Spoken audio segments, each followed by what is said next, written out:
আসসালামু আলাইকুম রহমতুল্লাহি অবরাকাতু। অনেক দিন ঘুরবো বলে ঘোরা হয় না, আজকে সুযোগ পেয়েছি এবং আপনাদের পরিচিত মুখ মুমতাজ ভাইয়ের সাথে আছি।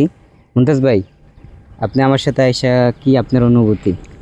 আলহামদুলিল্লাহ, খুব ভালো লাগলো। আজকে অনেক জায়গা ঘুরেছি, যে জায়গাগুলো ঘুরলাম এর আগে আসেনি। আজকে নতুন নতুন জায়গা কিছু ঘোরা হলো। আর এখন আছি গোপালগঞ্জ, সেটা হচ্ছে পল্লী উন্নয়ন একাডেমি, গোপালগঞ্জ থানার পাশেই।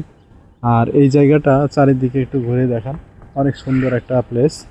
তো যদি এখানে কেউ আসতে চান, এসে দেখে যাবেন, খুব ভালো লাগবে। ভবনটা এত সুন্দর, পরিষ্কার পরিচ্ছন্ন, আমার কাছে খুব ভালো লাগছে। হ্যাঁ, আজকে ভবনটা অনেক সুন্দর, এই জন্য একটা ভিডিও নিলাম। ভিডিওটা পাবেন ইনশাআল্লাহ। আর আপনারা আমাদের জন্য দোয়া করবেন এবং আমাদের পেজটিকে অবশ্যই ফলো করে সাথেই থাকবেন।